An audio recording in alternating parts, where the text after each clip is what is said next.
বাংলা পক্ষ লড়াই চলছে, সেই লড়াইয়ের এক যোদ্ধার সঙ্গে আমরা কিন্তু দেখা পেয়েছি। তিনারা চান দেশ সমাজ আর সীমান্ত রক্ষার জন্য বন্দুক হাতে নিতে, সেটাই তো স্যার? হ্যাঁ, একদম। তিনারা চান সমগ্র বাঙালিকে ঐক্যবদ্ধ হয়ে থাকতে এবং সমস্ত সংস্কৃতিকে তাদের রক্ষা করতে, তাই তো স্যার? একদম।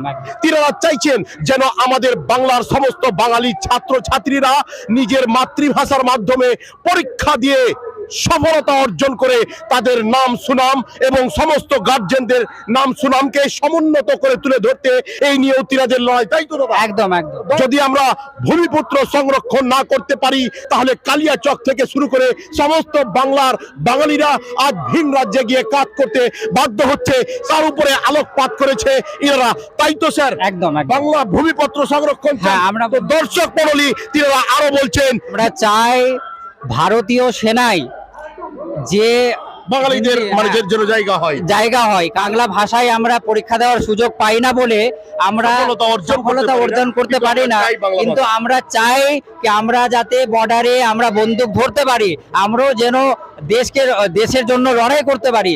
বাংলা পক্ষ মালদা জেলার স্টল দিয়েছি বইমেলায়, সুজাপুর বইমেলায়। সমস্ত জাতি তার নিজের মাতৃভাষায় পরীক্ষা দেয়, কিন্তু একমাত্র আমরা বাঙালি জাতি আমরা নিজের মাতৃভাষায় আমরা কেন্দ্রীয় সরকারের কোনো পরীক্ষা দিতে পারি না। রিজার্ভ ব্যাংকের নিয়ম অনুযায়ী ব্যাংকে বাংলা ভাষায় পরিষেবা দেওয়া বাধ্যতামূলক।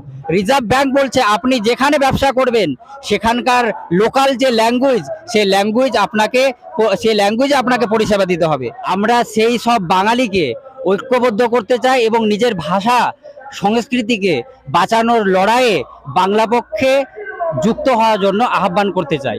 কি নাম দাদা? আমার নাম রফিক আহমেদ। আপনার ডেজিগনেশন? আমি মালদা জেলা বাংলা পক্ষ সম্পাদক। Thank you.